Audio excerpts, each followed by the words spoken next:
Assalamualaikum warahmatullahi wabarakatuh.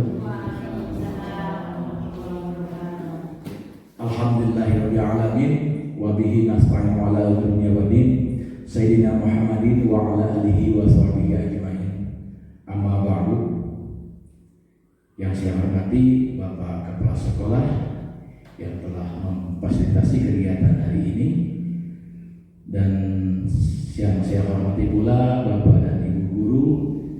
Terima kasih telah meluangkan waktu untuk saya menyampaikan diseminasi penerapan budaya positif di sekolah. Ini merupakan aksi nyata dari kegiatan calon guru penggerak yang angkatan 8 dari Kabupaten Sukabumi. Selanjutnya, Bapak Ibu, pada hari ini saya akan menjelaskan tentang diseminasi penerapan budaya positif di sekolah. Di antaranya, yang pertama, perubahan paradigma belajar. Selanjutnya, yang kedua, disiplin positif. Yang ketiga, motivasi perilaku manusia. Selanjutnya lagi, kebutuhan dasar manusia. Dan selanjutnya, posisi kontrol restitusi, keyakinan kelas, dan segitiga restitusi. Itu materi diseminasi yang saya akan sampaikan. Yang pertama, perubahan paradigma belajar. Ini berdasarkan pemikiran filosofi Ki Hajar Dewantara, yaitu tujuan pendidikan. Ki Hajar Dewantara menjelaskan bahwa tujuan pendidikannya itu menuntut segala kodrat yang ada pada anak-anak agar mereka dapat mencapai keselamatan dan kebahagiaan yang setinggi-tingginya sebagai manusia, sebagai anggota masyarakat atau sebagai anggota masyarakat. Oleh sebab itu, pendidik hanya bisa menuntun tumbuh atau hidupnya kekuatan kodrat yang ada pada anak-anak agar dapat memperbaiki lakunya, bukan dasarnya hidup dan tumbuhnya kekuatan yang ada pada kodrat anak tersebut.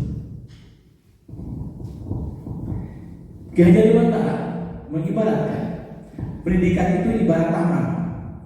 Beliau mengibaratkan pendidikan ibarat taman, tempat bersemainya benih-benih kebudayaan dalam masyarakat, ruang berlatih dan tumbuhnya nilai-nilai kemanusiaan yang dapat diwariskan. Jadi pendidikan atau sekolah itu diibaratkan sebuah taman atau juga sebuah kebun atau sawah.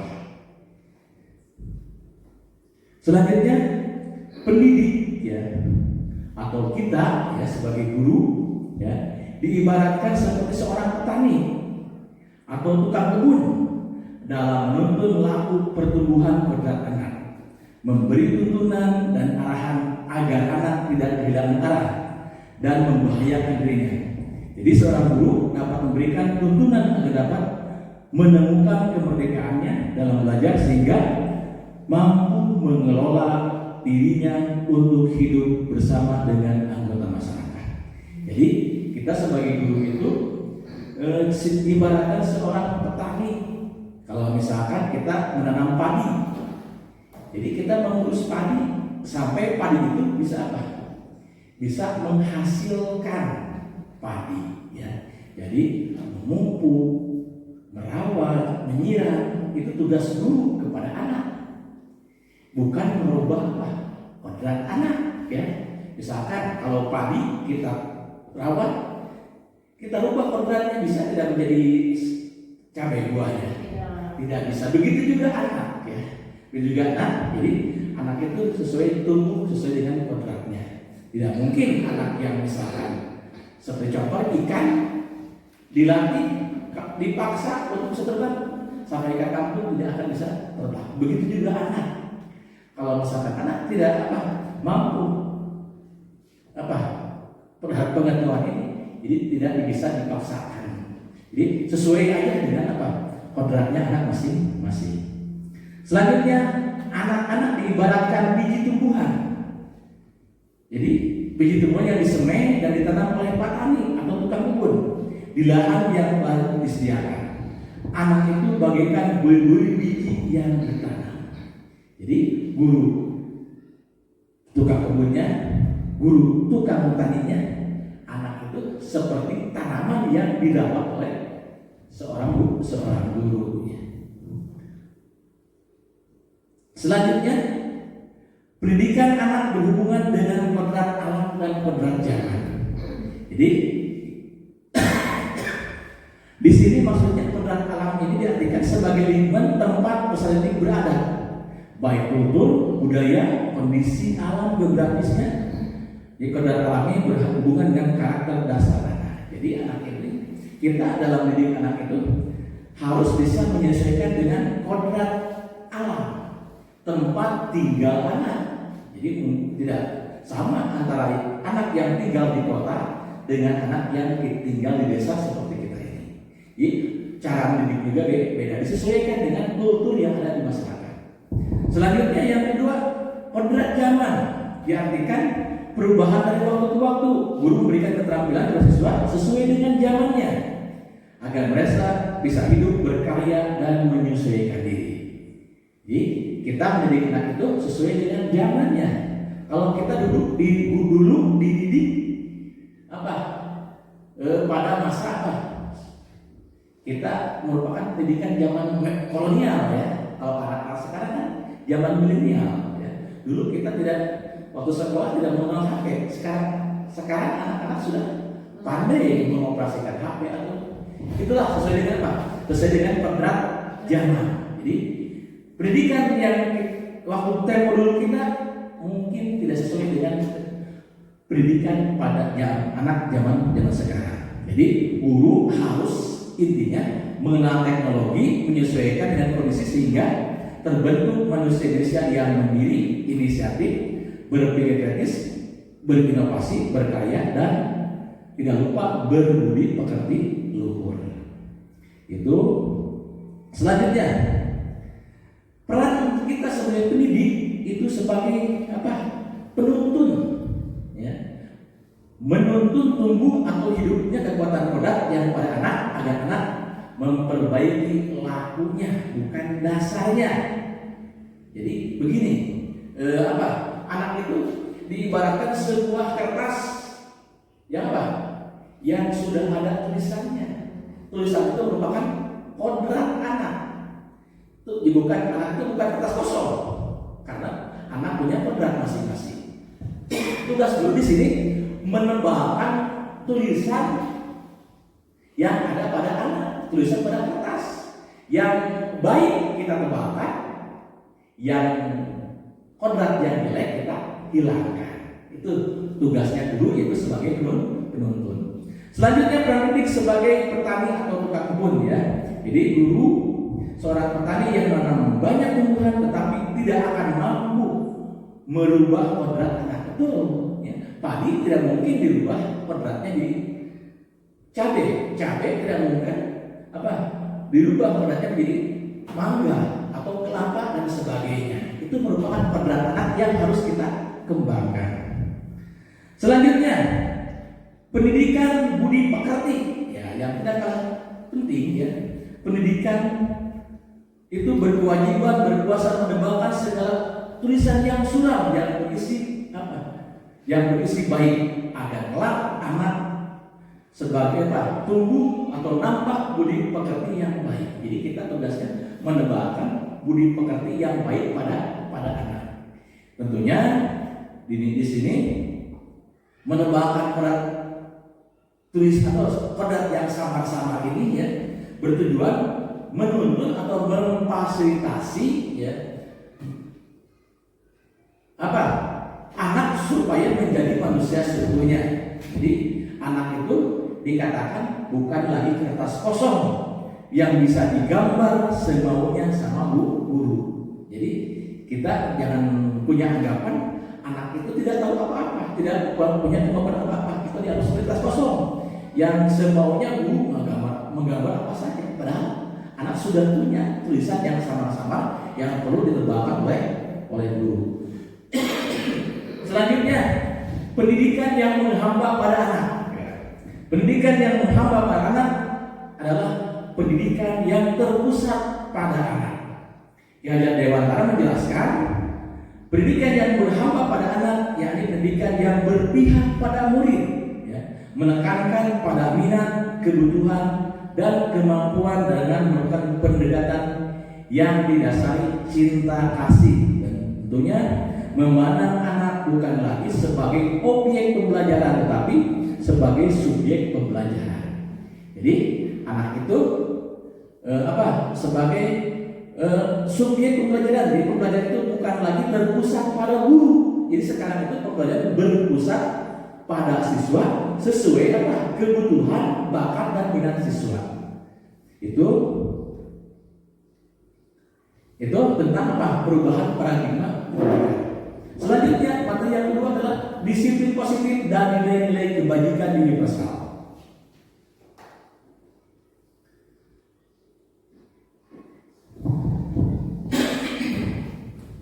Mana dari disiplin positif atau disiplin dirinya membuat seseorang menggali potensinya menuju kepada sebuah tujuan, suatu yang dihargai dan bermakna.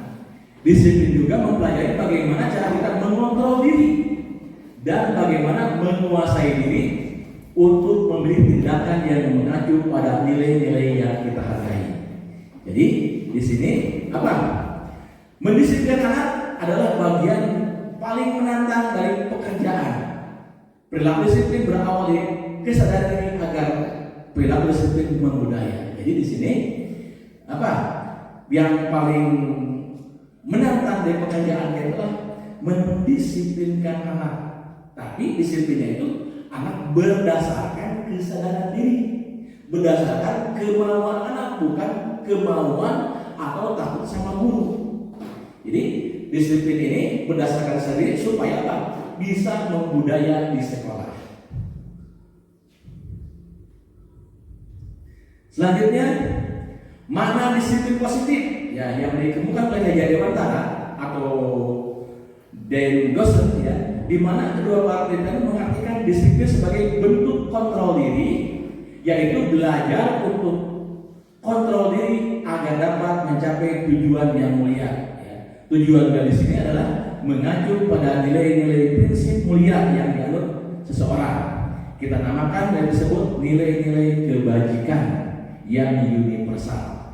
Jadi di sini yang dimaksud dengan disiplin positif itu adalah anak bisa bisa mengontrol dirinya sendiri demi tercapai prinsip-prinsip yang mulia yang dianut oleh seseorang yang dikatakan sebagai kebajikan universal. Nilai-nilai universal ini berarti nilai kebajikan yang telah disepakati bersama, lepas dari suku bangsa, agama, bahasa maupun latar belakangnya ataupun jenis kelamin. Jadi nilai kebajikan ini sifat positif manusia ya, yang ingin dicapai setiap individu, seperti yang dikembangkan oleh William Glasser ya, dalam teori kontrol menyatakan bahwa setiap perbuatan memiliki suatu tujuan, dan jadi perbuatan yang dilakukan anak ya baik atau buruk itu pasti mempunyai tujuannya. Di sini juga Dian Gossen mengungkapkan bahwa dengan mengaitkan nilai kebajikan yang dimiliki oleh seseorang, motivasi intrinsiknya akan terbangun sehingga menggerakkan motivasi dari dalam untuk mencapai tujuan mulia yang diinginkan. Jadi yang guys di bawahnya itu nilai-nilai kebajikan ini harus berdasarkan kesadaran diri atau motivasi dari dalam diri anak itu sendiri. Selanjutnya nilai-nilai kebajikan. Nilai-nilai kebajikan salah satunya adalah nilai-nilai kebajikan yang ingin dicapai oleh setiap anak Indonesia, ya, yaitu yang kita kenal dengan profil pelajar Pancasila. Itu merupakan nilai-nilai kebajikan yang ingin dicapai oleh anak Indonesia, ya, yang disebut dengan profil pelajar Pancasila. Ada berapa komponennya? Ada 6. Yang pertama, beriman dan bertakwa kepada Tuhan yang Maha Esa. Yang keduanya apa? Mandiri ya. Jadi anak itu pertama harus beriman dan bertakwa. Yang kedua harus mandiri. Yang ketiga apa? Bergotong royong. Ya. Lanjut lagi. Berkebinekaan global. Yang kelimanya bernalar kritis dan yang keenam kreatif. Ya. Itu merupakan dimensi profil pelajar Pancasila ya dalam teori kemerdekaan itu apa?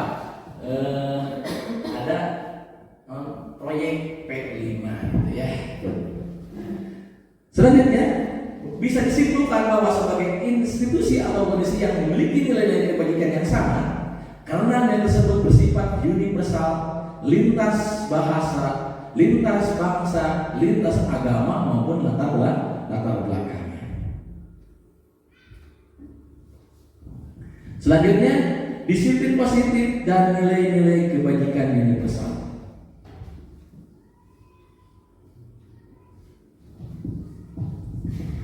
Disiplin positif ini ada 3 motivasi perilaku manusia. Ya.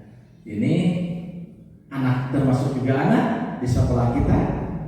Motivasi perilakunya ada 3 motivasi. Yang pertama apa? Anak disiplin itu takut apa? Takut dihukum ya. Takut dihukum oleh guru. Yang kedua apa? Menginginkan penghargaan, ingin dipuji. Ada anak-anak yang apa? Disiplin karena ingin dipuji oleh guru atau orang tuanya. Dan yang ketiga apa? Niat murni ingin belajar, menambah pengalaman dan ilmu. Jadi kita apa? Harus bisa mengarahkan ke mana? Ke yang ketiga. Ke nomor yang ketiga dari faktor motivasi dalam diri anak. Niat murni ingin belajar, menambah pengalaman dan ilmu itu. Selanjutnya ada hukuman, ada konsekuensi, ada restitusi. Ya. Jadi dalam menjalani peraturan atau kegiatan di kelas atau di sekolah, penting untuk meninjau ulang tindakan penegakan yang dilakukan jika terdapat pelanggaran. Jadi kita merefleksi diri, apakah tindakan kita di sekolah dalam mendisiplinkan anak itu ya, itu. Jadi hukuman, konsekuensi atau restitusi. Tindakan dan pelanggaran biasanya berbentuk hukuman atau konsekuensi. Ya anak, kan biasanya kita apa? Melanggar aturan sekolah dihukum atau ada konsekuensi. Ya. Selanjutnya yang ketiga apa? Restitusi. Ya restitusi adalah apa? Program disiplin yang menciptakan kondisi bagi murid untuk memperbaiki kesalahan mereka dan kembali ke kelompok mereka dengan karakter yang lebih kuat. Jadi yang kita inginkan di sekolah itu adalah nomor 3. Jadi tidak ada hukuman atau konsekuensi, tapi seharusnya adalah restitusi. Jadi apa? Itu berdasarkan apa? Disiplin positif di mana anak menyadari kesalahannya, terus memperbaiki kesalahannya, sehingga anak punya karakter kuat untuk kembali ke kelompoknya. Itu dengan restitusi. Di sini ada perbedaan antara hukuman, konsekuensi dan restitusi. Ya. Pertama hukuman identik dengan identitas gagal dan disiplin.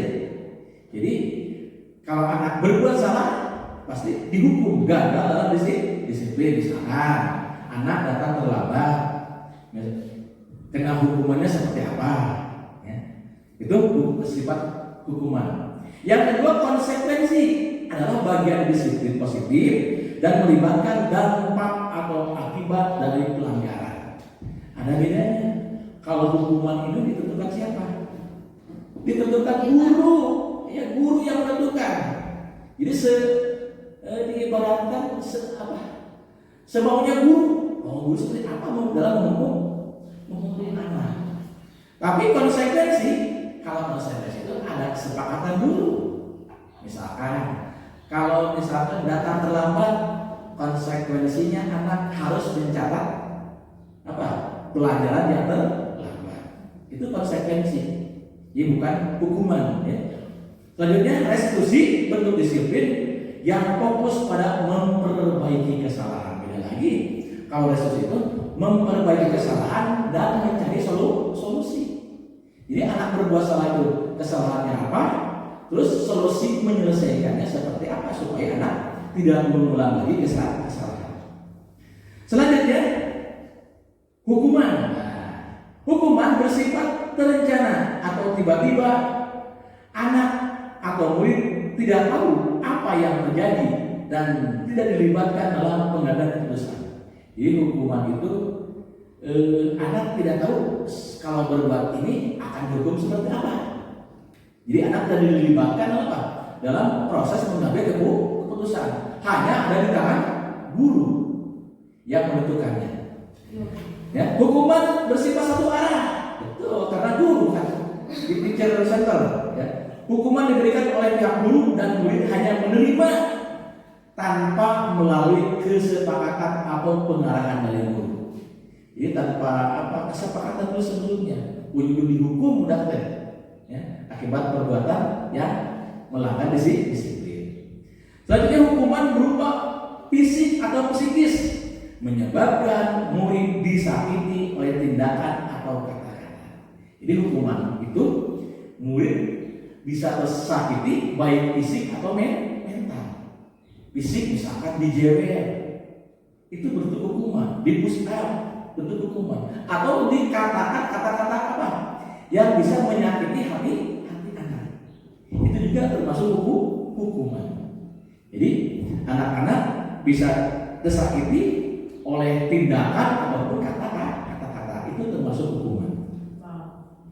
Selanjutnya, disiplin. Bersifat terencana, sudah disepakati sebelumnya. Jadi kalau disiplin ini atau konsekuensi ada kesepakatan dulu di kelas, ya, antara murid dengan guru. Misalkan kalau kesepakatannya, misalkan anak tidak mengerjakan tugas dengan mengerjakan PR, disepakati di kelas. Misalkan anak yang tidak mengerjakan PR atau tidak mengerjakan tugas atau datang terlambat, maka di jam istirahat anak harus apa? Menyelesaikan tugas. Seperti itu. Itu disebutnya konsekuensi. Selanjutnya, umumnya konsekuensi disiplin ditetapkan oleh guru atau sekolah dan murid sudah mengetahui konsekuensi yang diterima jika melanggar. Jadi anak-anak sudah tahu kalau melanggar ini konsekuensi seperti ini. Kalau melanggar ini konsekuensi seperti ini. Jadi anak sudah tahu apa konsekuensi apabila melanggar hukuman. Itu disebutnya konsekuensi. Konsekuensi disiplin membuat murid tidak nyaman untuk jangka waktu yang pendek. Namun tujuannya adalah mengajarkan tanggung jawab dan konsekuensi dari perilaku yang melanggar. Walaupun di sini anak dibuat tidak nyaman, ya, karena apa? Ada konsekuensinya. Konsekuensi disiplin biasanya didasarkan pada data yang dapat diukur, seperti ketidakselesaian tugas dalam batas waktu yang ditentukan atau perilaku di luar kegiatan pembelajaran. Jadi ada ukuran-ukurannya kalau konsekuensi. Kalau hukuman mah bebas ya. Sekemauan guru. Berbeda dengan konsekuensi, ada kesepakatan antara guru dan siswa. Selanjutnya, di sini penghargaan juga di sini dikatakan apa? Sama dengan hukuman. Jadi kalau kita tidak boleh bangga memberikan penghargaan kepada anak. Sebab penghargaan juga di sini dalam konteks pendidikan, ya, selain bisa mengantisipasi juga akan berdampak buruk sebagai hukuman kepada anak. Misalkan dalam tulisan rapat, misalkan nilainya bagus, pertahankan nilainya ya. Itu juga merupakan apa? Sebuah tekanan bagi anak. Sebab anak ditekan, tulisan rapat saya harus mempertahankan nilai. Itu juga apa? Merupakan sebuah hukuman. Walaupun tujuan kita bagus, memberikan penghargaan kepada anak, padahal sebenarnya itu hukuman bagi anak terbebani harus mempertahankan nilai, misalkan seperti itu. Penghargaan hukuman harus gunakan dengan bijak dan proporsional. Jadi harus bijak. Kapan kita memberi penghargaan, ya? Kapan tidak memberi penghargaan kepada anak. Jadi kalau kita selalu memberi penghargaan, maka anak akan tergantung apa? Tugasnya itu karena ingin mendapatkan penghargaan. Kalau tidak ada penghargaan, maka anak tidak apa? Tidak akan mengerjakan tugas. Jadi akan memberikan motivasi positif untuk perilaku yang baik. Juga di sini kita harus bijak dalam apa? Memberikan penghargaan kepada anak. Selanjutnya, restitusi sebuah pendekatan untuk menciptakan disiplin positif. Ya. Di sini restitusi adalah proses kolaborasi yang mengajarkan untuk memberi kesempatan memperbaiki kesalahan dan mencari solusi masalah dan membantu berpikir tentang orang seperti apa yang mereka inginkan, bagaimana harus melakukan orang lain.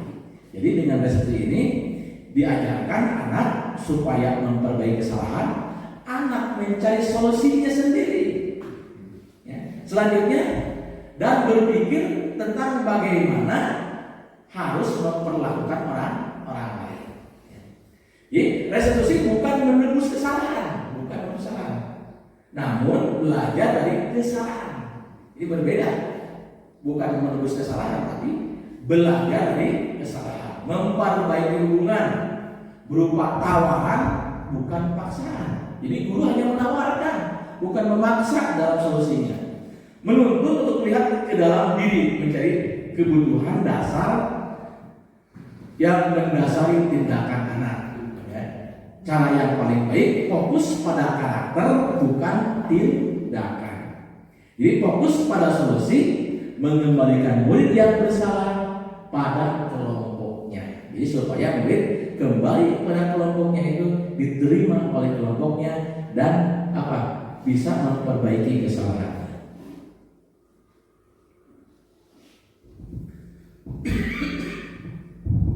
Selanjutnya, motivasi intrinsik, ya. Motivasi intrinsik itu motivasi berasal dari dalam diri, ya. Dorongan atau keinginan yang muncul dari individu, ya, bukan dipicu oleh hadiah eksternal atau tekanan dari luar. Jadi motivasi anak itu kita harus berusaha supaya motivasi dalam diri anak. Jadi keinginannya muncul di dalam diri individu anak, bukan karena hadiah, bukan karena hukuman, bukan karena tekanan dari luar. Motivasi ini dikaitkan dengan kesenangan dan kepuasan yang diperoleh secara internal. Jadi anak itu harus merasa senang, harus merasa puas, ya, karena mulai kegiatan atau pencapaian tertentu. Itu merupakan motivasi intrinsik. Selanjutnya, kebutuhan dasar manusia dan dunia berkualitas.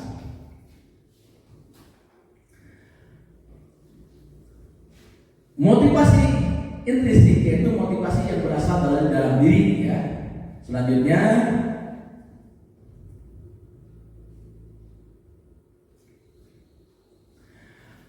menurut Dr. William Glasser, seorang psikiater asal Amerika Serikat, menyatakan bahwa seluruh tindakan manusia memiliki tujuan tertentu, yaitu memenuhi kebutuhan dasar. Jadi segala tindakan anak itu tujuannya untuk memenuhi kebutuhan dasar. Terus kelima menurut dasar tersebut telah terpenuhi secara memadai, maka murid akan tumbuh dengan seimbang dan bahagia. Jadi apa? Kalau anak kebutuhannya terpenuhi, maka anak akan tumbuh seimbang dan bahagia. Dan sebaliknya, apabila kebutuhan dasar tidak terpenuhi dengan baik, maka seorang akan mengalami emosi negatif seperti bosan, sedih, dan kecewa. Ya. Itu kalau apa? Kebutuhan dasarnya tidak terpenuhi. Perilaku buruk seseorang biasanya adalah respon dari kebutuhan yang tidak terpenuhi. Jadi kalau anak berbuat kesalahan, berbuat buruk, merupakan apa? Dari respon dari kebutuhannya yang tidak terpenuhi. Namun mereka tidak tahu caranya bagaimana untuk menyampaikannya sehingga yang timbul sikap-sikap yang negatif. Selanjutnya kebutuhan dasar manusia itu ada 5 macam. Yang pertama itu apa? Kebutuhan untuk bertahan hidup. Ya, kebutuhan untuk bertahan hidup atau di sininya yaitu bersifat fisiologis untuk bertahan hidup atau survival. Misalnya kebutuhan yang pertama kesehatan, rumah dan makanan itu merupakan kebutuhan dasar. Ini kebutuhan biologis, ya. Apalagi kebutuhan merasa aman, ya. Itu merupakan kebutuhan dasar. Contoh lah, misalkan anak, bagaimana anak mau belajar di sekolah kalau misalkan anak di rumahnya belum makan, ya.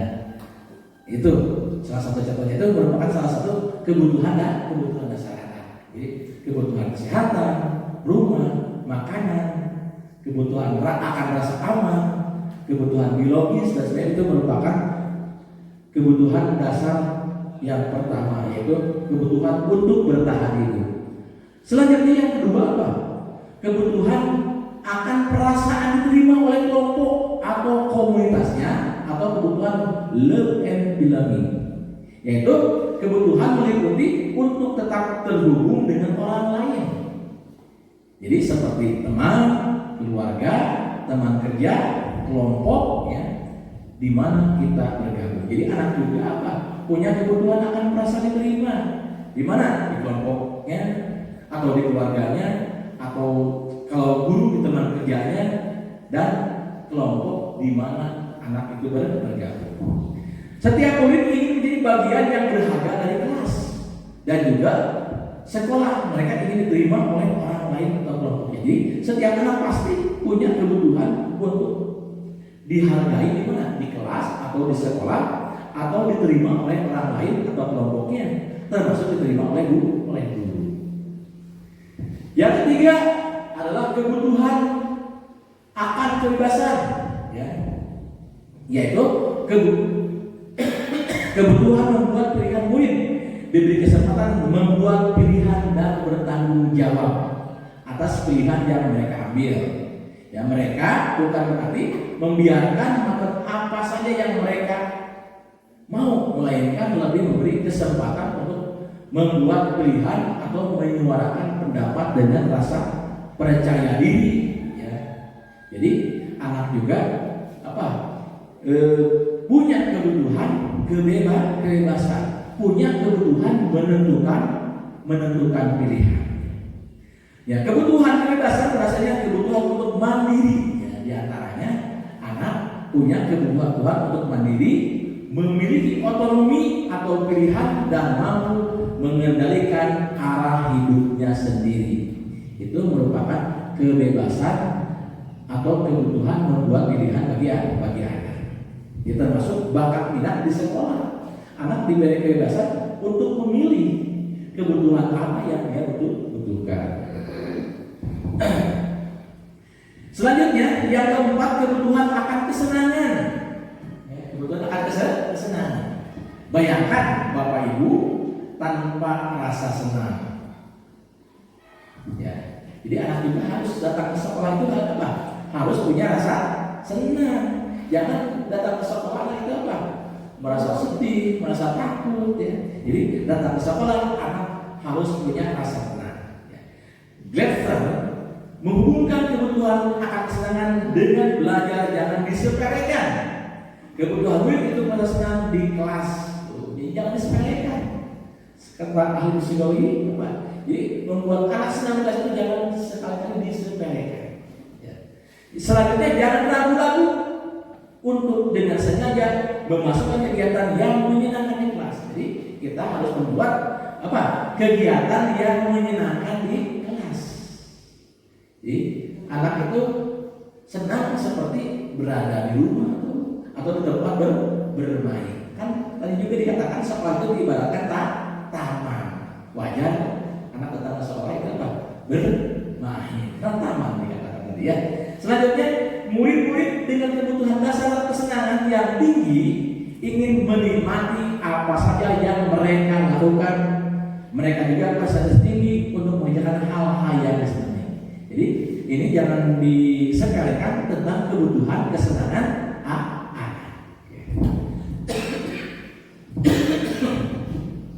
Selanjutnya yang terakhir, yang kelima, kebutuhan dasar manusia itu kebutuhan penguasaan. Ya. Di sini murid yang memiliki dasar penguasaan yang tinggi biasanya ingin menjadi pemimpin, mengamati sebelum mencoba hal-hal yang baru, dan juga perfeksionis dan merasa kecewa bila melakukan kesalahan. Itu anak yang apa? Yang punya kebutuhan akan penguasaan, ingin menjadi pemimpin, ingin mengamati atau mencoba hal-hal yang baru. Selanjutnya, Bapak Ibu guru sangat penting untuk mengetahui kebutuhan dasar murid agar memahami alasan dibalik tingkah laku mereka. Bila murid berperilaku buruk atau melanggar aturan sehingga tindakan tidak sesuai dengan nilai-nilai kebajikan, maka guru harus mencari tahu alasan yang mendasari tindakan-tindakan tersebut dan kebutuhan apa yang tidak terpenuhi oleh anak. Jadi anak berbuat kesalahan, anak melanggar disiplin, itu berarti anak itu kebutuhannya tidak terpenuhi. Selanjutnya, dunia berkualitas.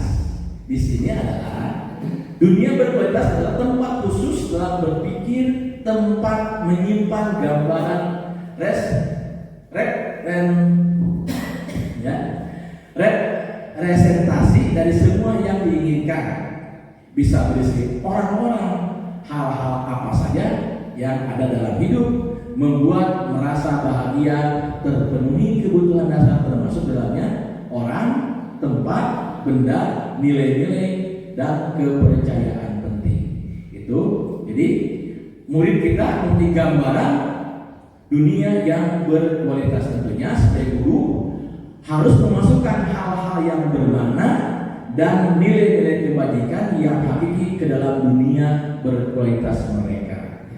Jadi bila guru membangun interaksi yang memberdayakan dan memerdekakan murid, maka murid akan meletakkannya sendiri sebagai individu yang positif dalam dunia yang berkualitas karena menghargai nilai-nilai kebajikan. Selanjutnya, posisi kontrol restitusi.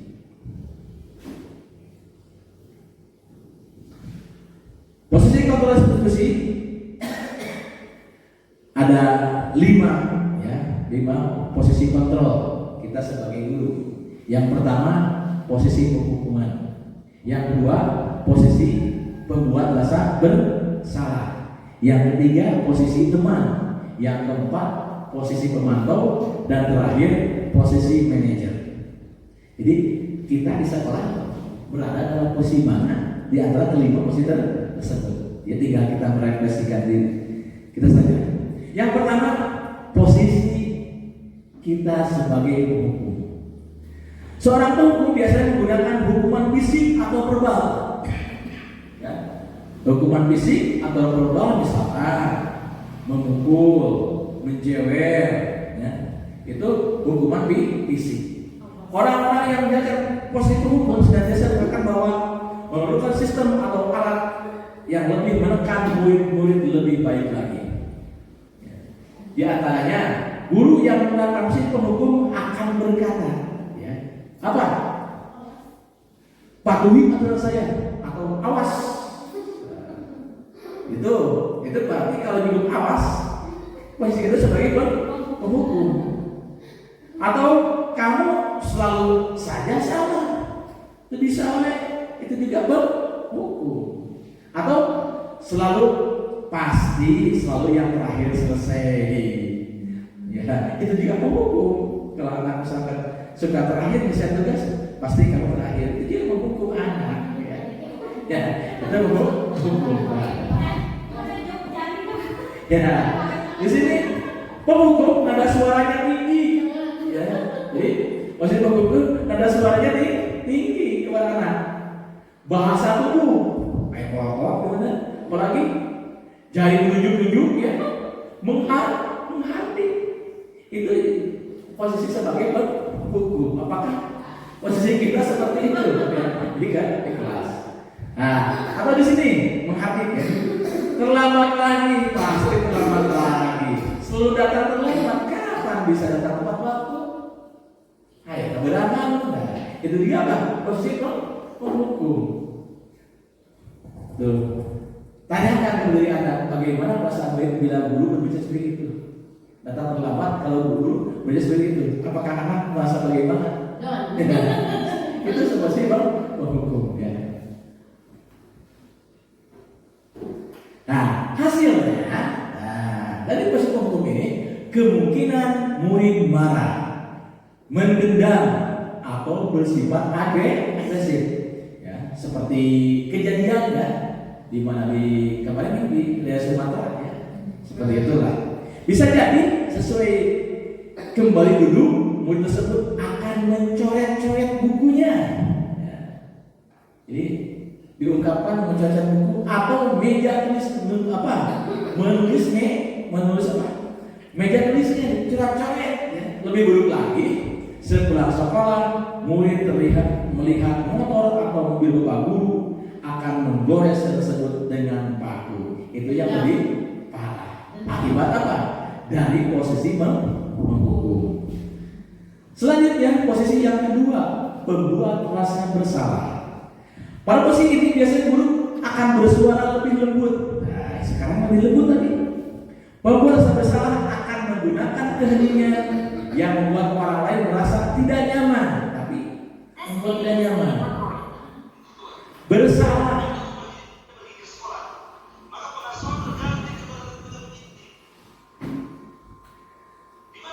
atau lebih rendah, kata-kata yang keluar dengan lembut akan seperti apa? Di sini kalau pembuat rasa bersalah, ya. Bagaimana? Ibu sangat kecewa sekali dengan kamu, tapi bahasanya apa? Rendah. Ya. Berapa kali bapak harus memberitahu kamu? Atau gimana coba kalau orang tua kamu tahu kamu berbuat begini? Itu juga apa? Pembuat rasa bersalah. Jadi anak diposisikan bersalah. Ibu sangat kecewa atau berapa kali bapak harus memberitahukan? Atau bagaimana kalau orang tahu kelakuan kamu di sekolah? Di posisi ini murid akan memiliki penilaian diri yang buruk. Negatifnya, murid akan memiliki penilaian buruk tentang dirinya. Murid merasa dirinya tidak berharga dan telah mengecewakan orang-orang yang disayanginya. Jadi pembuat merasa bersalah, nada suara memelas, halus, sedih, bahasa tubuh merapat pada anak dan melesat. Ya. Di sini, adik, kamu ini bagaimana ya? Kamu sudah berjanji dengan ibu tidak akan terlambat lagi.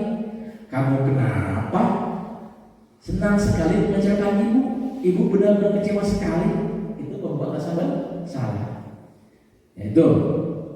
Bagaimana kalau anak ditegur seperti itu oleh kita? Maka anak apa?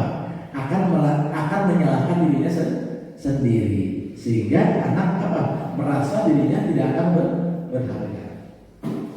Hasilnya adalah murid akan merasa bersalah mengecewakan ibu atau bapak guru. Murid akan menjadi apa? Orang yang gagal, tidak sanggup membahagiakan orang lain. Jadi akan menganggap dirinya sebagai seorang yang gagal. Kadang-kadang seperti ini lebih berbahaya dari sikap penghukum, karena emosi akan tertanam rapat di dalam. Murid menahan perasaan, tidak seperti murid yang dengan guru menghukum, di mana murid bisa menampakkan amarah walaupun dengan cara negatif. Murid tertekan seperti ini tiba-tiba bisa memutus amarahnya dan menyakiti diri sendiri atau orang lain. Jadi ini mah kalau pembuat bersalah bisa-bisa kalau penghukum bisa menyakiti orang lain, ini mah menyakiti diri sendiri karena merasa dirinya bersalah, merasa dirinya berharga, merasa dirinya telah mengecewakan orang yang disayanginya. Selanjutnya posisi yang kedua, posisi teman. Ya. Jadi ada guru sebagai posisi teman. Seperti apa? Guru posisi ini tidak menyakiti murid, namun akan tetap berupaya memotori murid persuasi. Posisi teman pada guru biasa bisa negatif, bisa positif. Positif di sini berupa hubungan baik terjalin antara guru dengan guru. Jadi positifnya kita akrab dengan murid. Guru di posisi teman menggunakan hubungan baik dan humor untuk murid seseorang. Mereka akan berkata. Jadi kalau guru sebagai posisi teman, maka guru akan berkata pada siswanya, ayo bantulah demi bapak ya. Atau ayo ingat tidak bantuan bapak selama ini. Ya sudah. Kali ini tidak apa-apa, nanti ibu bereskan. Itu perkataan terhadap apa? Terhadap anak ya sebagai posisi teman. Ya. Di sini, nah guru sebagai teman ada suaranya ramah, akrab, bercanda, bahasa tubuh merapat pada murid, mata dan senyum jenaka. Itu posisi sebagai teman. Seperti adik, ayolah, bagaimana sih kamu? Kemarin kamu sudah nyanyi kepada bapak. Kenapa terlambat lagi? Sambil tertawa ringan. Jadi berbicara sambil tertawa. Ya, sudah tidak apa-apa. Duduk dulu sana. Nanti bapak bantu. Kamu ini sambil senyum-senyum. Seperti itu membuat anak bersalah. Nah, hasilnya bagaimana? Hasilnya murid akan merasa senang dan akrab dengan guru. Itu positifnya. Senang, akrab dengan guru. Termasuk dampak yang positif. Tapi di sisi negatifnya murid menjadi bergantung kepada guru. Ya. Bila ada masalah, dia merasa bisa mengandalkan guru tersebut untuk membantunya. Jadi kalau ada guru tersebut, anak bersemangat, riang. Tapi kalau tidak ada gurunya, berarti anak apa? Belajar tidak semangat. Karena apa? Posisinya sebagai teman. Akibat lainnya adalah Abi hanya akan berbuat sesuatu bila yang menyuruhnya gurunya tersebut. Jadi akibatnya anak mau disuruh oleh gurunya. Jadi oleh guru lain tidak mau. Kalau guru memposisikan diri sebagai teman. Jadi belum tentu berlaku yang sama dengan guru lain. Itu akibat dari posisi teman. Selanjutnya, yang keempat adalah posisi pemantau. Ya. Memantau berarti mengawasi. Pada saat kita mengawasi, kita bertanggung jawab berlaku orang-orang yang kita awasi. Posisi pemantau berdasarkan pada peraturan-peraturan dan konsekuensi. Dengan menggunakan sanksi dan konsekuensi dapat memisahkan hubungan pribadi dengan murid sebagai seorang yang menjalankan posisi pemantau. Jadi yang keempat posisi pemantau. Guru hanya memantau karena apa? Tadi juga ada konsekuensi yang telah disepakati. Seperti ini. Contohnya, peraturannya apa? Apa yang telah kamu lakukan? Sanksi atau konsekuensi seperti apa? Jadi guru akan bertanya kepada murid seperti itu. Ya. Selanjutnya, pemantau menada suara datar bahasa tubuh yang formal. Misalkan, guru, Adi, tahukah kamu jam berapa kita mulai? Adi, tahu Pak. Kata guru, kamu terlambat 15 menit. Apakah kamu sudah mengerti konsekuensi yang harus dilakukan bila terlambat? Ya. Kata Adi, paham Pak. Saya harus tinggal kelas, pelajar istirahat, nanti mengerjakan tugas yang ketinggalan. Guru, ya benar. Nanti pada saat istirahat kamu harus tinggal di kelas untuk menyelesaikan tugas yang tertinggal. Saya tunggu. Itu posisi pemantau. Jadi hanya anak diingatkan tentang konsekuensi apabila melakukan kesalahan. Hasilnya, murid memahami konsekuensi yang dijalankan karena telah melanggar salah satu pelaturan sekolah. Guru tidak menunjukkan sesuatu emosi. Jadi guru di sini tidak menunjukkan emosi yang berlebihan, menjadi marah atau membuat rasa salah, sehingga murid tetap dibuat nyaman, yaitu harus tinggal kelas pada waktu istirahat dan mengerjakan tugas. Guru tetap memantau murid saat mengerjakan tugas di jam istirahat karena murid tidak bisa ditinggal seorang diri. Itu fungsi pemantau. Sudah sampai di mana kan posisi kita hari ini? Ya, apakah kita menghukum, membuat rasa bersalah, ya, atau apa? Sebagai teman atau pemantau. Nah, yang terakhir, ya, posisi sebagai manajer. Jadi merupakan posisi terakhir. Jadi posisi manajer ini posisi di mana guru berbuat sesuatu bersama dengan murid. Jadi guru berbuat bersama dengan murid, mempersilahkan murid mempertanggungjawabkan perilakunya, mendukung murid agar dapat menemukan solusi permasalahannya. Jadi murid yang bersalah, murid juga yang melakukan, yang mencari solusi. Seorang manajer telah memiliki keterampilan posisi teman atau pemantau. Jadi syaratnya kalau kita mau memposisikan sebagai manajer, kita harus bisa memposisikan sebagai teman atau pemantau. Dengan demikian bisa sewaktu-waktu kita kembali kepada kedua tersebut. Jadi sesuai dengan kalau posisi manajer, ada kalanya kita kembali kepada posisi teman, ada kalanya kita kembali kepada posisi pemantau, ya, itu sesuai dengan kebutuhannya. Jadi di sini penekanan bukan pada kemampuan membuat konsekuensi. Jadi tekanannya bukan konsekuensi, tapi berkolaborasi dengan murid bagaimana memperbaiki kesalahan. Jadi intinya bagaimana murid bisa memperbaiki kesalahannya. Di sini, ya, jadi kesadaran intrinsik, jadi kesadaran motivasi dari diri sendiri. Selanjutnya, manajer akan berkata apa yang diyakini, kembali ke keyakinan kelas. Apa kamu meyakininya? Jika kamu meyakininya, apa kamu bersedia memperbaikinya? Jika memperbaiki hal ini menunjukkan tentang diri. Apa cara kamu untuk memperbaiki hal ini? Jadi akan selalu ditanya apa? Hal keyakinan kelas, apa yang mereka yakini, terus bagaimana memperbaikinya. Jadi anak tidak apa diberi kebebasan untuk mencari solusinya. Nah, di sini manajer dengan nada suara tulus, bahasa tubuh tidak kaku dan mendekat pada murid. Contohnya di sini percakapan seorang manajer, ya. Di sini, Adi, apakah kamu mengetahui jam berapa sekolah dimulai? Kata si Adi, tahu Pak, jam 7. Kata guru, ya jadi kamu terlambat. Kira-kira bagaimana kamu akan perbaiki masalah ini? Kata Adi, saya bisa menanyakan teman saya Pak untuk mengerjakan tugas tertinggal. Tuh, jadi anak sudah apa? Sudah mencari solusi sendiri. Kata guru, baik, itu bisa dilakukan. Apa besok akan ada masalah untuk kamu agar bisa hadir tepat waktu?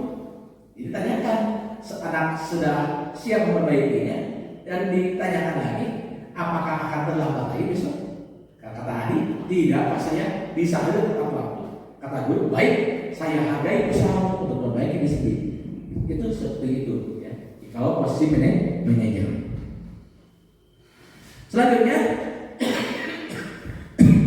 pada posisi manajer maka guru sebaiknya tulus, tidak perlu marah.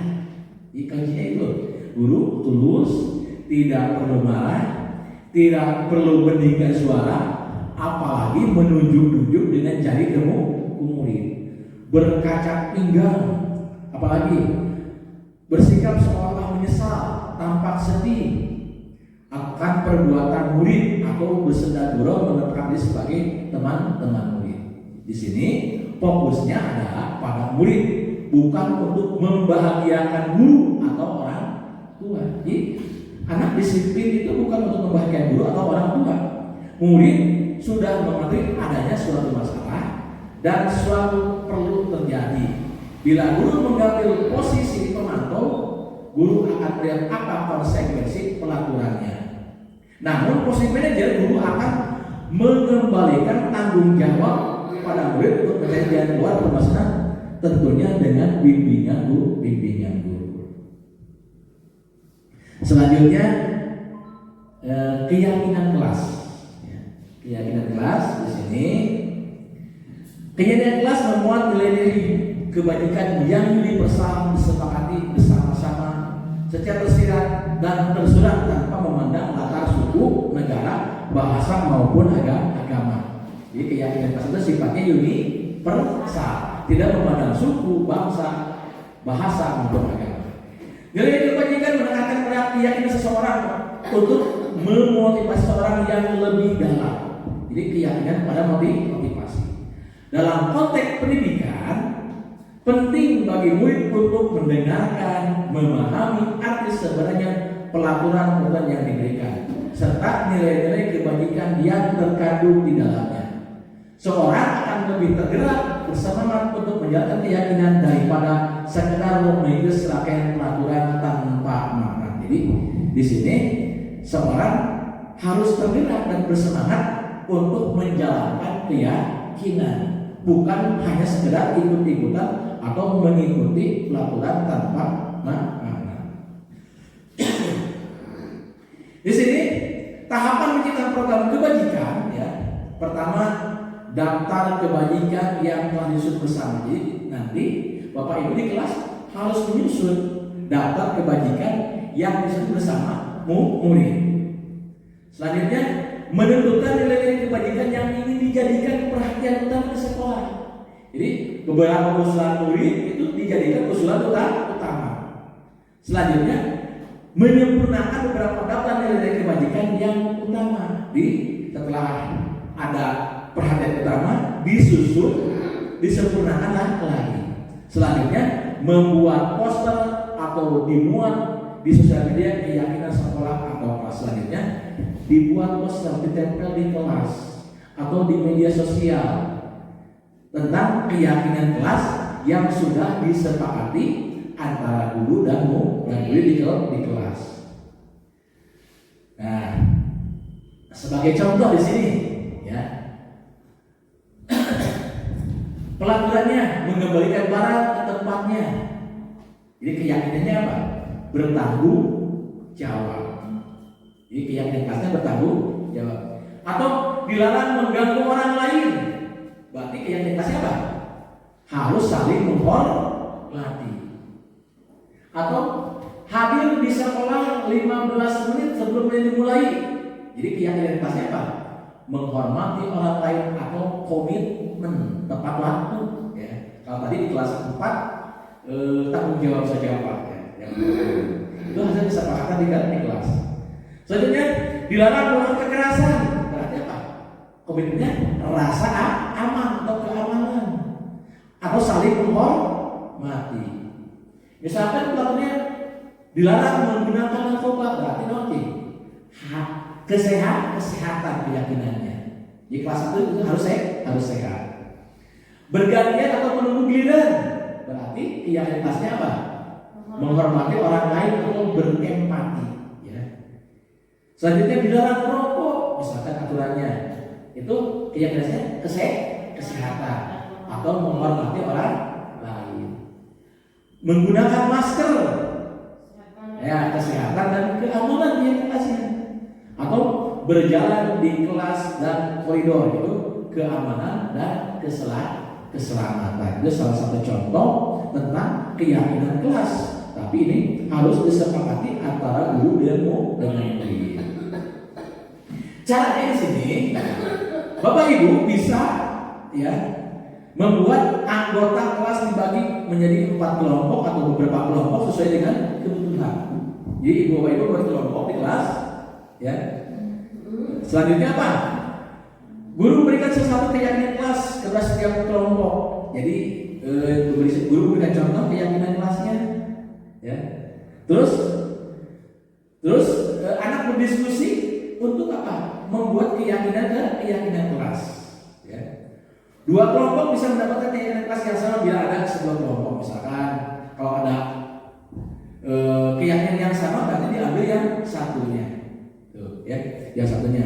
Selanjutnya setiap kelompok diminta untuk bercurah pendapat tentang keyakinan tersebut, tampak seperti apa, tampak tidak ada seperti apa.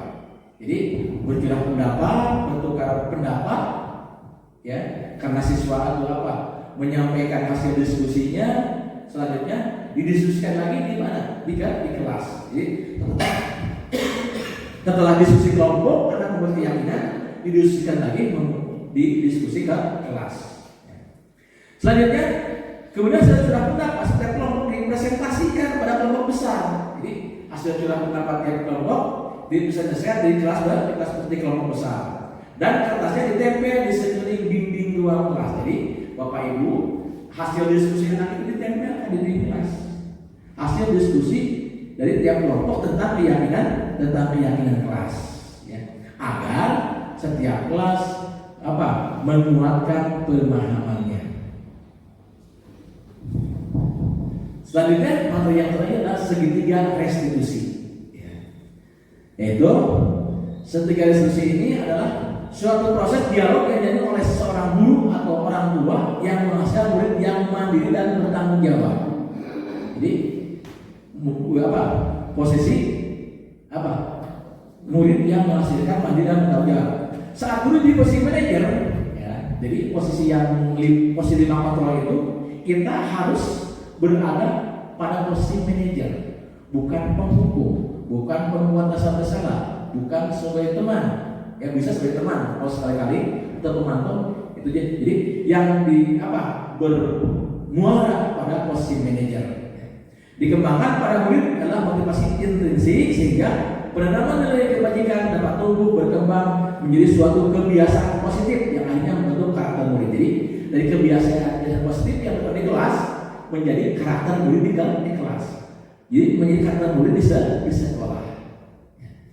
Proses dialog ini terdiri dari 3 langkah yang digambarkan pada ketiga sisi pada segitiga restitusi. Ya. Sisi yang pertama menstabilkan identitas, ya. Sisi yang kedua mendistribusikan, dan sisi yang ketiga menanyakan keyakinan. Jadi dalam segitiga restitusi ini ada menstabilkan identitas, ada pendistribusikan, dan menanyakan keyakinan kelas yang telah tadi disepakati. Jadi kalau kita mau melaksanakan segitiga restitusi itu harus dibuat keyakinan kelas dulu. Contoh di sini, sisi yang satu menstabilkan identitas, ya. Bagian dasar dari segitiga ini bertujuan mengubah identitas anak dari orang yang gagal melakukan kesalahan menjadi orang yang sukses. Jadi anak yang gagal berbuat kesalahan menjadi orang yang sukses. Anak yang gagal kebetulan karena sedang mencari perhatian. Anak yang sedang mengalami kegagalan. Jadi anak yang berdosa itu anak yang mengalami kegagalan. Dia mencoba untuk memenuhi kebutuhan dasarnya, namun ada benturan. Kalau kita mengkritik dia, maka kita tetap membuatnya dalam posisi gagal. Jadi kalau kita kritik, disalahkan, anak akan pada posisi yang gagal. Kalau kita menjadi refleksi, maka harus meyakinkan si anak dengan cara mengatakan kalimat-kalimat ini dulu. Jadi sini contohnya untuk menstabilitas, berbuat salah itu tidak apa-apa. Tidak ada manusia yang sempurna. Saya juga pernah melakukan kesalahan seperti itu. Kita bisa menyelesaikannya. Bapak Ibu tidak tertarik siapa yang bersalah, tapi Bapak Ibu ingin mencari solusi permasalahan ini. Kamu berhak merasa begitu. Apakah kamu sedang menjadi teman yang baik untuk dirimu sendiri? Jadi posisi itu menstabilkan identitas. Selanjutnya, yang kedua, validasi tindakan yang salah. Menurut teori kontrol, semua tindakan manusia baik buruk memiliki maksud tujuan tertentu.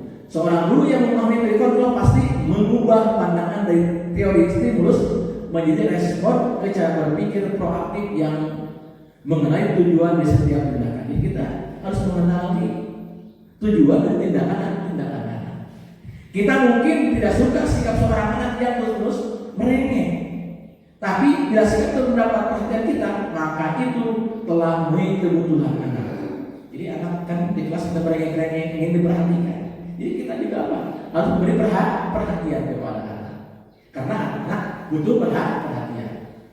Kalimat di bawah ini mungkin terdengar asing buat guru, namun bila dikatakan dengan nada yang tanpa menghakimi akan memvalidasi kebutuhan mereka. Di sini dengan apa? Seperti perkataannya, padahal kamu sudah melakukan yang lebih buruk dari ini ya. Kamu pasti punya alasan mengapa melakukan hal ini. Kamu patut bangga pada diri sendiri karena kamu telah melakukan sesuatu yang penting buat kamu. Kamu boleh mempertahankan sikap ini, tapi kamu harus menambahkan sikap yang baru. Ini validasi tindakan. Jadi menyarankan guru berbicara kepada murid yang berlaku dengan sikap yang baik, tapi revisi ini guru harus memahami alasannya dan paham bahwa setiap orang pasti melakukan hal yang terbaik dalam waktu-waktu tertentu. Yang terakhir, ketika yang terakhir, ya sisi terakhir, yaitu menanyakan keyakinan. Jadi keyakinan yang telah dibuat disepakati di kelas. Ya. Di sini, ketika integrasi kelas sukses tercapai langkah 1 dan tingkah laku yang telah divalidasi atau langkah 2, maka anak akan siap dihubungkan dengan nilai-nilai keyakinan. Jadi pertama, kita harus memvalidasi tindakannya. Yang kedua, anak harus apa? Yang pertama tadi harus apa? Identitasnya telah sukses tercapai, ya. Terus yang kedua divalidasi. Yang ketiga, maka siap dihubungkan dengan keyakinan kelas. Selanjutnya pertanyaannya seperti ini: apa yang kita percaya sebagai kelas atau keluarga?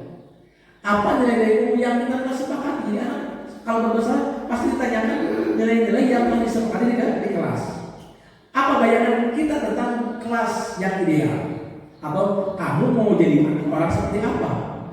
Penting untuk menanyakan kepada anak kehidupan seperti apa nanti yang mereka inginkan.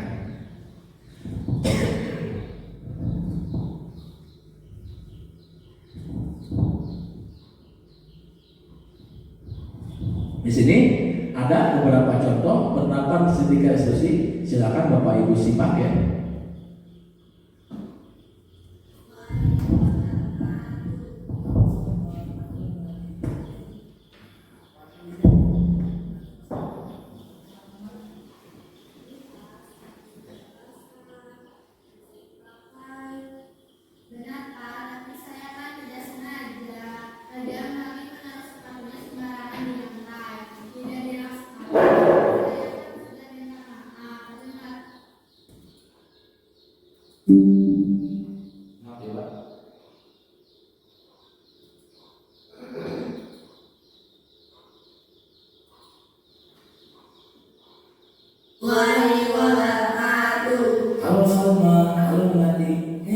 Kenapa kalian cemburu? Ada masalah apa kemarin?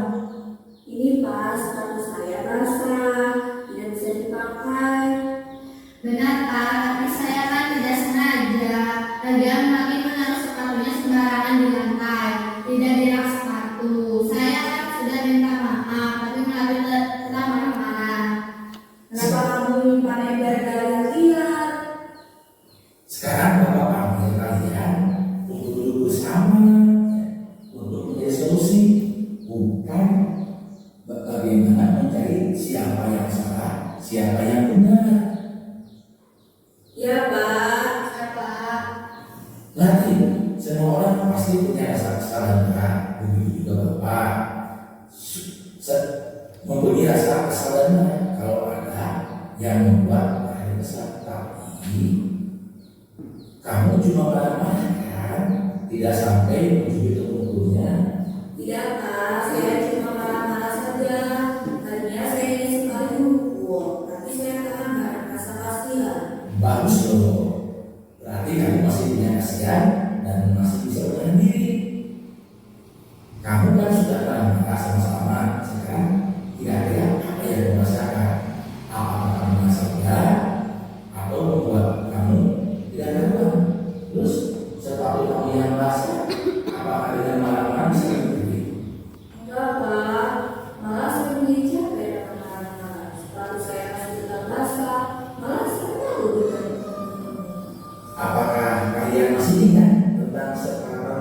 bagian yang kelas kita yang pernah kita buat dan disepakati tentang bagaimana cara kita berinteraksi dengan orang lain. Masih ingat Pak, kita harus saling menyayangi dan menghormati agar kelas kita menjadi harmonis. Alhamdulillah, masih ingat. Sekarang lagi sama. Apakah kalian mau memperbaiki kesalahan? Ya Pak, kami siap. Berarti kira-kira apa yang kamu inginkan agar masalah ini bisa selesai? Tadinya saya mau minta maaf sama-sama untuk membersihkan dan menjemur sampai kering, tapi itu kesalahan saya sendiri kata Kaido. Limbah selalu dia disimpan di rak sepatu, karena itu kesalahan saya, maka saya membersihkan dan menjemurnya sendiri. Sama, saya minta maaf ya sudah marah-marah sama kamu. Berarti sudah minta maaf sama kamu. Apakah kamu memaafkan? Ya Pak, saya mau maafkan, tapi saya minta maaf telah membuat sepatumu basah. Mari saya bantu kamu untuk membersihkan dan menjemur sepatunya. Maafin saya ya. Ya, silakan bersama. Nah, kalau begitu kalian sudah benar-benar sudah memaafkan ya. Ya Pak. Ya Pak, kalau begitu saya sudah beristirahat Pak. Ya boleh. Ya. Sekarang kamu boleh istirahat, tetap saling menghormati, tetap saling menghargai, tetap bersahabat ya. Siap Pak. Assalamualaikum. Waalaikumsalam warahmatullahi wabarakatuh.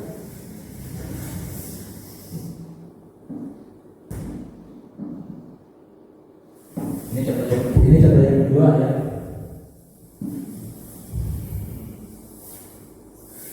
Bapak perhatikan, kamu sering terlambat masuk kelas ketika sudah istirahat. Ya Pak.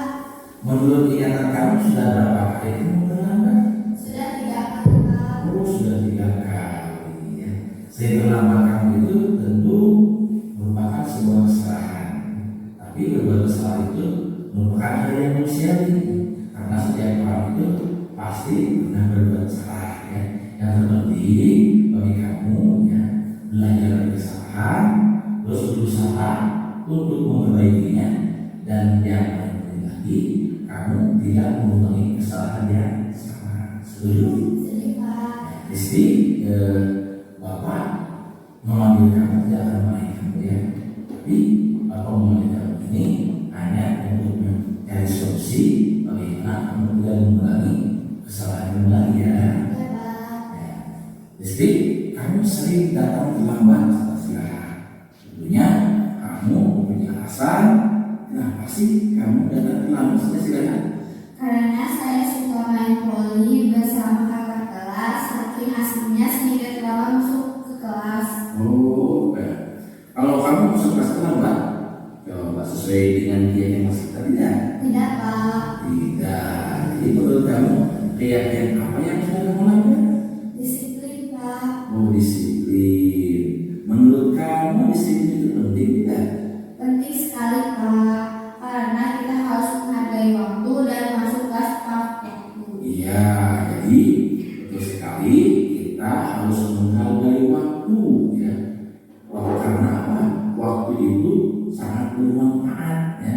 Betul dalam Al-Quran juga, walau pasti dan di masa inal insan lafi muslim, sesungguhnya manusia itu benar-benar berada dalam kerugian apabila tidak bisa memanfaatkan waktu ya.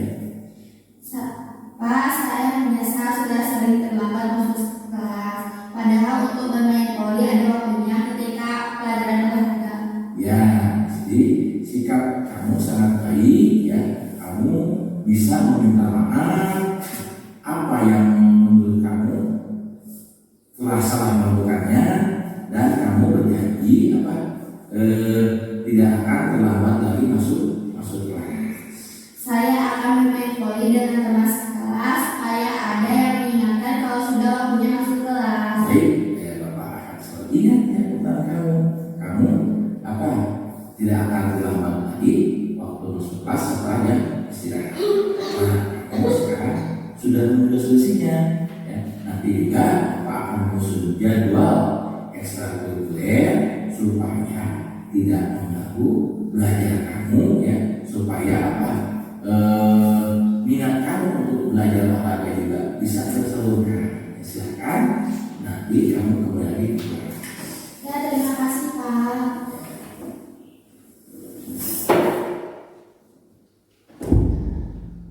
Begitu Bapak Ibu tentang penerapan segitiga restitusi ya, berdasarkan keyakinan kelas yang telah kita sepakati.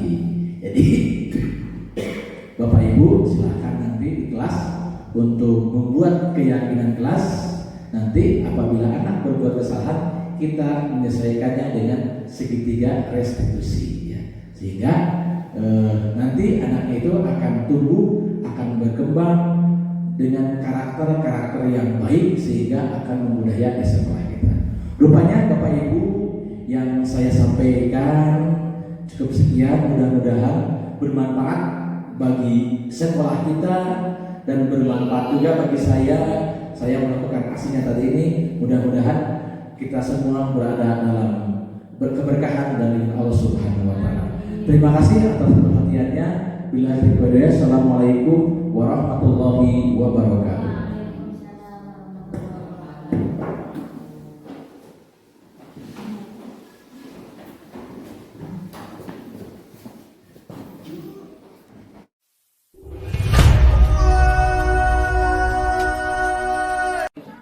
Assalamualaikum warahmatullahi wabarakatuh. Waalaikumsalam warahmatullahi wabarakatuh. Apa kabar anak-anak? Baik. Alhamdulillah saya baik-baik saja. Terus juga alhamdulillah sehat. Dan hari ini di awal tahun pelajaran kita akan membuat ya pelajaran kelas dan keyakinan kelas ya. Dimana kita dengan bersemangat kita akan membuat keyakinan kelas ya. Dan kita harus mentaati, kita juga harus ingat peraturan kelas dan keyakinan yang ada di kelas 4. Baik, sekarang dulunya sudah berkelompok. Nanti Bapak akan tugaskan kalian berdiskusi secara berkelompok untuk membuat peraturan kelas dan keyakinan kelas. Tapi langkah pertama, silakan kalian berdiskusi untuk membuat peraturan yang disepakati di kelas 4. Baik, Bapak akan bagikan lembar hasil diskusinya, silakan dituliskan pada kertas ini. Ya, silakan. Silakan ditulis ya, berdiskusi apa-apa yang diperlukan di kelas 4 ini ya, atau peraturan yang dibutuhkan kelas ini supaya kelas kita aman, nyaman dalam melaksanakan kegiatan pembelajaran. Ya, silakan dimulai. Silakan tulis peraturan apa yang dibutuhkan.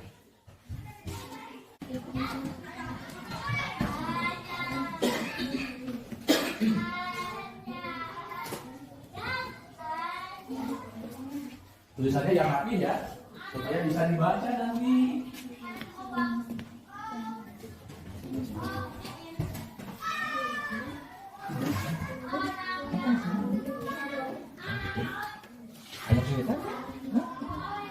Bagaimana? Sudah selesai? Sudah. Apa mengalami kesulitan? Tidak. Lancar ya, lancar. Soalnya melihat pelajaran juga sesuai kesepakatan tadi bahwa setelah kalian diskusi, tolong sampaikan lagi tiap kelompok depan untuk menyampaikan hasil diskusi tentang keyakinan kelas 4. Kalau tadi Bapak paham dari kelompok 1 dulu kita balikan ya. Sekarang dari kelompok 5 dulu, silakan kelompok 5. Silakan kelompok 5 bacanya yang keras ya. Itu keyakinan kelas. Saling menghargai, saling menghormati dan menolong mengerjakan tugas dengan tanggung jawab. Ya, terima kasih. Silakan tempel kelas ini. Silakan ditempel. Dengan kelas 1 saling menghormati, 2 tolong menolong, 3 menjaga kebersihan. Ya, terima kasih untuk kelompok 2 ya, kelompok 2. Silakan tempel lagi. Silakan ditempel lagi. Ini lainnya.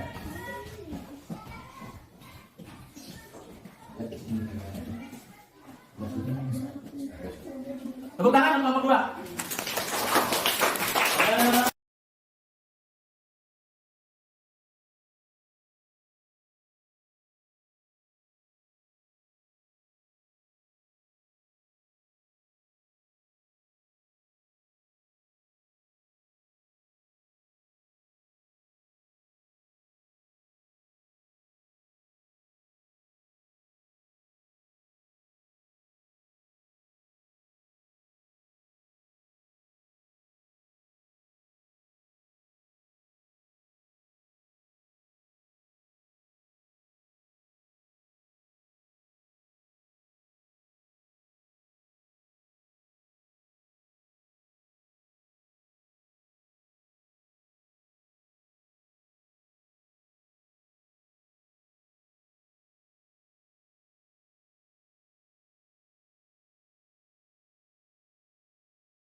08, silakan. Siap-siap ngomongnya. Oke, silakan.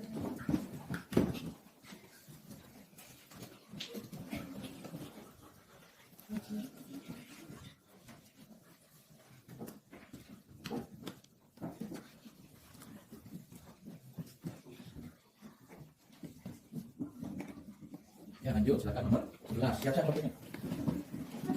Siap, siap.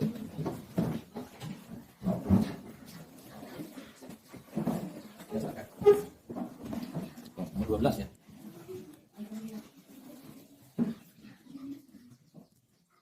Nomor 13 selanjutnya.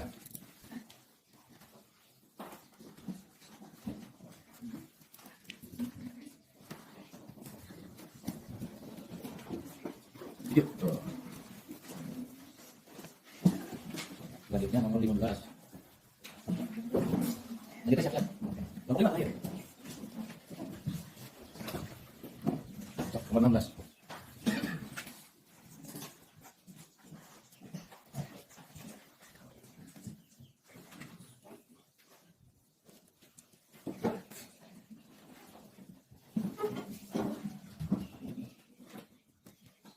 Ya. Ya, sama.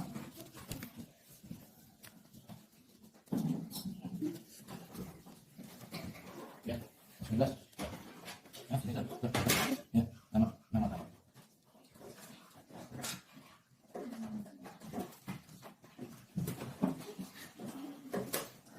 Ya, terima kasih ya. Bapak, Anda hasil kesepakatan saya. Ini.